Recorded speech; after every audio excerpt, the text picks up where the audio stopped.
Pada satu musim semi, aku dan beberapa dokter senior piknik dan masak-masak. Dalam perjalanan, beberapa warga desa mengenali Dokter Wang. Mereka tampak sangat bahagia dan juga bersyukur.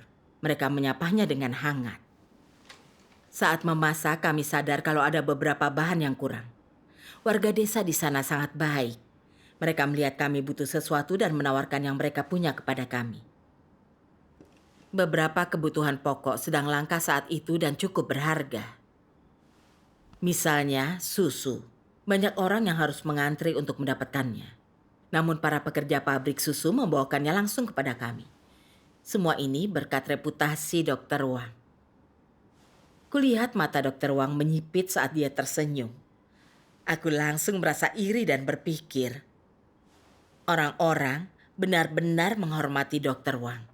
Mereka menghormatinya dimanapun dan dia tidak perlu cemas soal apapun. Dia hanya menunjukkan wajahnya dan semua akan beres. Sementara aku hanyalah dokter klinik yang tidak dikenal. Aku tak diperlakukan seperti itu. Aku hanya bisa turut menikmati ketenarannya. Dalam kekecewaanku, aku melihat rambut Dokter Wang yang memutih dan berpikir, bukankah aku masih muda? Kalau aku mendalami ilmu kedokteran dan belajar dari para dokter kawakan, lambat laun aku bisa terkenal dan dihormati seperti mereka, asalkan aku mau bekerja keras. Lalu, setelah 1 bulan terus berusaha, aku bisa bertugas mandiri serta berpeluang untuk praktik operasi. Namun ini baru permulaan, aku tetap harus bekerja lebih keras. Maka, aku terus mempelajari teori-teori kedokteran. Aku mengikuti ujian kemahiran dan mengikuti semua jenis kelas perbaikan di luar jam kerjaku. Kalau ada operasi darurat, baik itu dalam jam kerjaku atau tidak, aku tidak pernah menolak kesempatan praktik operasi. Terkadang saat sibuk mengoperasi, aku sampai kelaparan. Tetapi aku tak bisa peduli pada tubuhku karena dalam operasi tak boleh ada kesalahan. Terkadang aku bahkan harus bekerja 24 jam penuh. Seusai kerja, otakku tak bisa berpikir.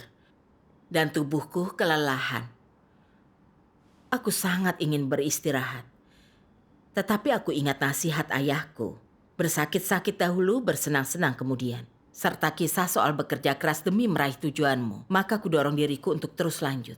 Dan memaksa diri untuk terus bekerja keras. Begitu tiba di rumah pada malam hari, aku langsung berbaring. Aku meregangkan dan melemaskan tubuhku yang kelelahan dan nyeri. Saat ku menutup mata, berharap tertidur, setiap detail dari operasi berkelebat di benakku. Aku takut keadaan jiwaku yang mencemaskan ini bisa menyebabkan kesalahan saat aku mengoperasi. Aku memikirkan rekan-rekan lamaku yang membuat kesalahan kecil dalam pekerjaan dan tidak boleh lagi mengoperasi. Kalau sampai ada yang salah, aku tak akan bisa sukses. Aku langsung rasa stres, lelah, ketakutan, dan cemas. Pikiran dan tubuhku sangat lelah.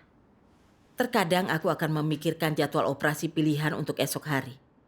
Dan selarut apapun, saat tiba di rumah, aku pasti berulang kali memeriksa dan memperbaiki informasi medis yang kubutuhkan untuk operasi besok, agar aku tak membuat kesalahan saat mengoperasi. Aku sangat lelah, tetapi kudorong diriku agar suatu hari nanti aku bisa sukses. Bekerja keras, badai pasti berlalu. Lalu apa yang terjadi? Akhirnya, setelah bekerja keras dengan gigi selama 7 tahun, aku menjadi dokter bersertifikat. Saat itu, kata-kata yang terngiang di benakku adalah, semua yang telah kulakukan ini sepadan. Saat pangkatku naik, tarifku pun ikut naik. Aku melakukan semua operasi yang hanya bisa dilakukan oleh dokter bersertifikat. Dan namaku ada dalam daftar kepala bedah. Gaji dan statusku naik. Sementara rekan-rekanku tertinggal. Aku merasakan kebahagiaan yang sulit kuungkapkan. Terutama di jalanan yang ramai. Saat orang-orang mengenaliku. Aku tidak kenal mereka, tetapi mereka mengenalku. Mereka bahkan memuji kalau aku adalah dokter bedah yang baik. Rasa kagum dari para pasien dan hal-hal yang mereka katakan. Aku menemuimu 1 kali. Dan tak lama kesehatanku membaik tanpa membayar mahal. Padahal dengan dokter lain aku tak kunjung membaik. Beberapa orang juga bilang, katanya kau dokter yang cakap. Dia menyarankanku untuk menemuimu. Sekarang sulit sekali bertemu denganmu. Saat mendengar hal-hal ini, aku tersenyum lebar. Hatiku merasa sangat bahagia. Orang-orang masih mengingat hal-hal ini setelah sekian lama. Dan yang lain bahkan menemuiku karena aku terkenal. Tiba-tiba aku merasa kalau reputasiku sudah berkembang. Dan kini aku tahu rasanya sukses. Namun setelah kebahagiaan itu, aku berpikir jalanku masih jauh untuk jadi dokter pemeriksa. Aku hanya bisa lakukan operasi normal. Kalau aku menjadi dokter pemeriksa dan bisa melakukan operasi yang lebih besar, para pasien akan makin mengagumiku dan makin banyak orang ingin menemuiku. Bukankah statusku di mata mereka juga akan meningkat? Setelah itu, aku mempercepat langkahku untuk meraih ketenaran. Suamiku mengeluh dan kami sering bertengkar. Katanya waktuku untuknya makin sedikit. Aku merasa letih dan dizolimi. Dan aku terus bertanya kepada diriku sendiri. Untuk apa semua jerih payahku itu? Bukankah demi karir yang sukses dan hidup yang nyaman? Apakah aku melakukan kesalahan? Tidak. Suamikulah yang tidak masuk akal. Dia tidak punya ambisi. Aku menyeka air mataku dan melamar untuk pindah ke unit medis di tingkat kota madya untuk melanjutkan studi, meningkatkan keterampilan medisku dan menjadi dokter pemeriksa. Ini kesempatan langka dan tak mau kusia-siakan. Namun saat pelatihan, tidak kusangka aku hamil. Saat tahu kalau aku hamil, aku merasa kebingungan. Aku merasa kalau ini waktu yang tidak tepat untuk punya anak. Aku berupaya begitu keras untuk mendapatkan kesempatan ini. Aku tak bisa berhenti hanya karena seorang anak dan merusak peluangku. Namun aku memikirkan bayi itu, aku tak mau menggugurkannya.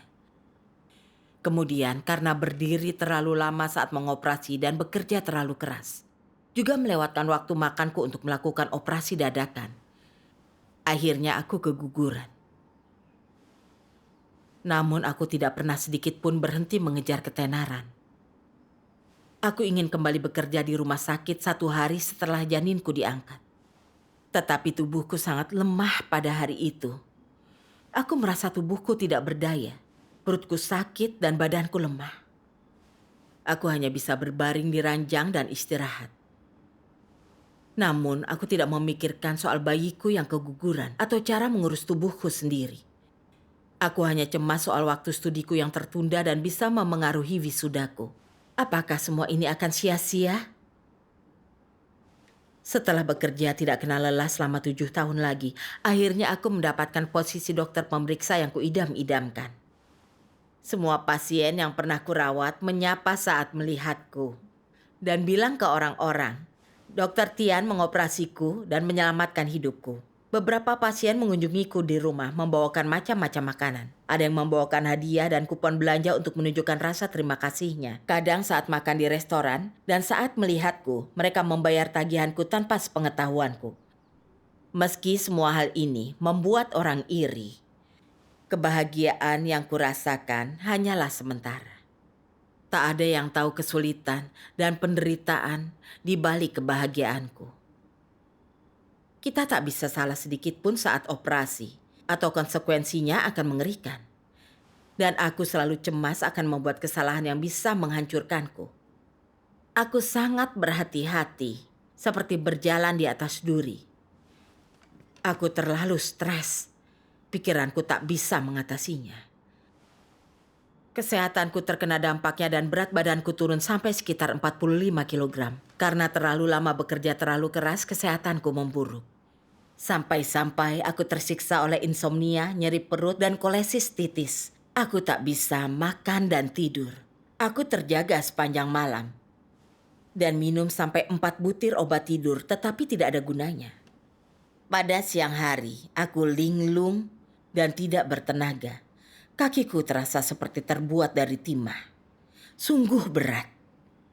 Aku hanya bisa tersenyum kecut dan berpikir, aku sudah dapat status dan rasa kagum dari orang lain. Tetapi kini aku bahkan tak bisa tidur atau makan seperti orang normal. Aku bahkan ingin menghindari bekerja, semuanya dan hanya ingin tidur nyenyak. Tetapi itu hanyalah angan-angan belaka. Parahnya lagi, pada saat aku butuh dijaga dan dirawat, suamiku malah keluar minum-minum dan bersenang-senang. Dan aku harus menghadapi kesedihanku seorang diri. Aku merana dan merasa putus asa pada malam-malam itu.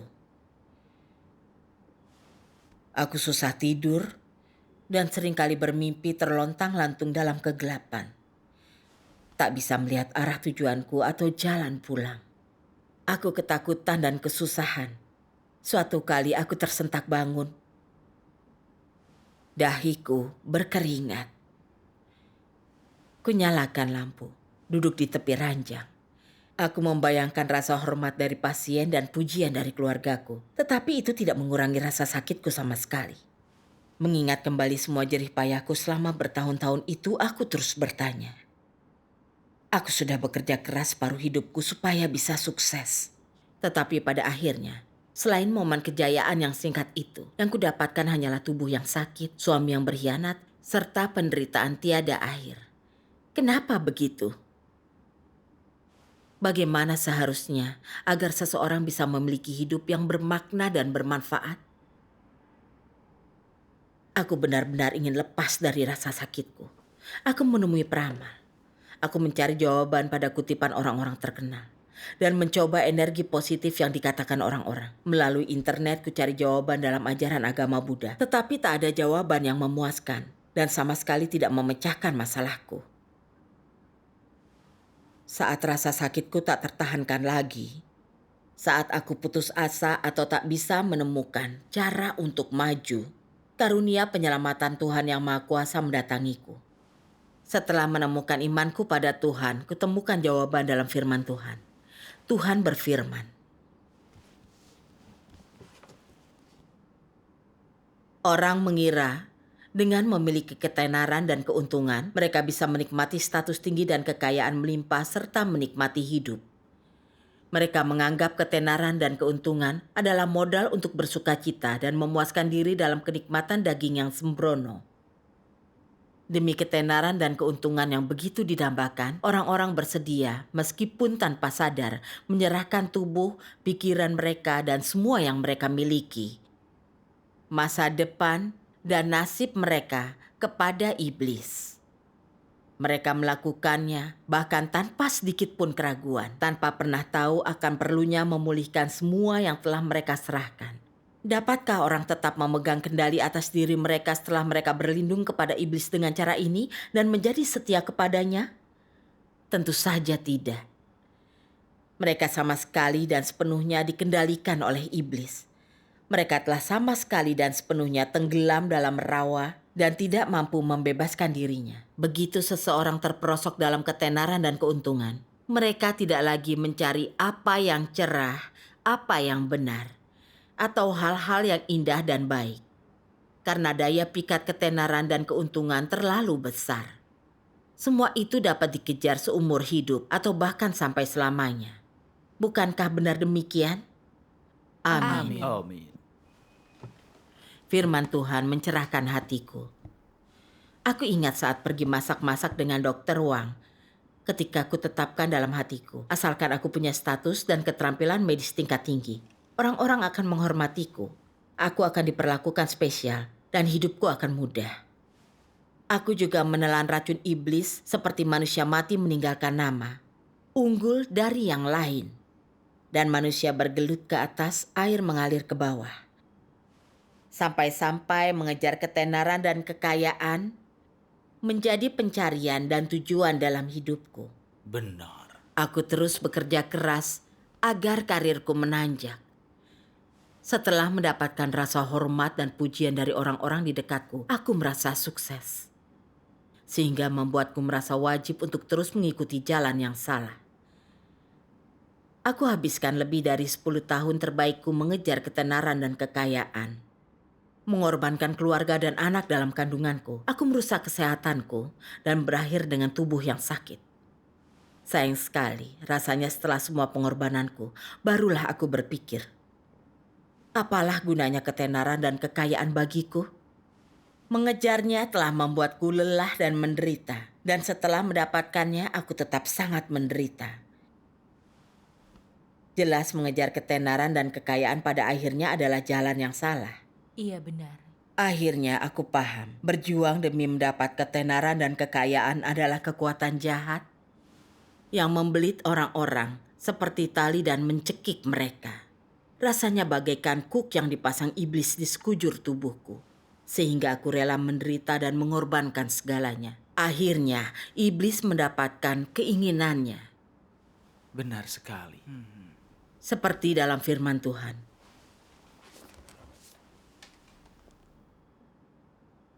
Iblis menggunakan ketenaran dan keuntungan untuk mengendalikan pikiran manusia. Sampai hanya itulah yang mereka pikirkan. Demi ketenaran dan keuntungan, mereka bergumul, menderita kesukaran dan menanggung penghinaan. Mereka mengorbankan segalanya dan membuat penilaian atau keputusan apapun demi ketenaran dan keuntungan. Dengan cara ini, iblis mengikat orang dengan belenggu yang tak kasat mata. Dan mereka tidak punya kekuatan ataupun keberanian untuk membuang belenggu tersebut. Mereka tanpa sadar menanggung belenggu ini dan berjalan maju dengan susah payah. Demi ketenaran dan keuntungan ini, umat manusia menjauhi Tuhan dan mengkhianati Dia dan menjadi semakin jahat. Akibatnya, setiap generasi dihancurkan di tengah ketenaran dan keuntungan iblis. Amin. Amin. Aku melihat betapa iblis penuh kebencian. Dan aku bersyukur kepada Tuhan dari dasar lubuk hatiku. Tepat saat iblis berhasil memojokkanku, Tuhan tidak hanya berdiam diri. Ia mengulurkan tangan penyelamatnya kepadaku. Menenangkanku dengan firman-Nya, menyemangatiku dan membantuku menemukan sumber penderitaanku. Hanya Tuhanlah yang paling mencintai manusia. Ia menjadi daging untuk mengungkap kebenaran. Mengajarkan kita untuk melihat mana yang baik dan buruk, yang positif dan negatif. Aku sadar, aku tak bisa terus mengikuti jalan yang salah. Menghabiskan waktuku mengejar ketenaran dan keuntungan. Aku harus menyembah Sang Pencipta. Amin. Setelah itu, aku habiskan lebih banyak waktu senggangku membaca firman Tuhan. Dan bersekutu dengan saudara-saudariku untuk hal-hal yang tidak kupahami. Jadi kami bisa saling bantu dan mendukung. Tak lama, aku memahami beberapa kebenaran dan makin memahami beberapa hal. Pikiranku jauh lebih santai. Perlahan-lahan, insomniaku membaik. Sakit perut dan kantung empeduku juga membaik. Inilah hal-hal yang tak bisa kudapatkan dari mengejar ketenaran. Aku benar-benar merasakan sukacita kebebasan spiritual. Itu benar. Setelah itu, aku melihat rekan-rekanku berupaya mendapatkan promosi. Dan mereka yang memiliki kemampuan profesional di bawahku, beberapa bahkan orang yang pernah kulatih, semua menjadi asisten profesor. Aku sedikit merasa tertinggal. Kupikir jika kesehatanku tidak memburuk dan membuatku tertinggal sekitar 10 tahun, melihat keahlianku, aku pasti bisa menjadi asisten profesor. Namun mengingat kembali bagaimana dulu aku mengejar promosi dan berujung dengan tubuh yang sakit, terasa nyeri dan menderita, aku sadar kalau ini adalah salah satu tipu muslihat iblis. Iblis memanfaatkan keinginanku untuk merayuku kembali ke dalam pusaran ketenaran dan keuntungan. Kalau aku mulai mengejar ketenaran lagi, mungkin nyawaku yang hilang. Apa gunanya? Itu benar Benar. sekali. Aku memikirkan sesuatu yang dikatakan Tuhan Yesus. Karena apa untungnya jika seseorang mampu mendapatkan seluruh dunia dan kehilangan jiwanya sendiri? Atau apa yang bisa diberikan seseorang sebagai ganti jiwanya? Amin. Lalu Iya. Tuhan yang Maha Kuasa berfirman,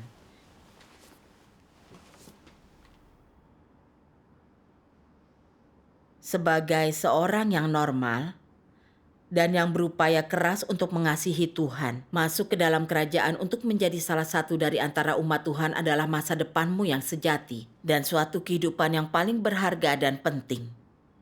Tidak ada yang lebih diberkati dari dirimu. Mengapa aku katakan demikian? Sebab mereka yang tidak percaya kepada Tuhan hidup untuk daging dan mereka hidup untuk iblis.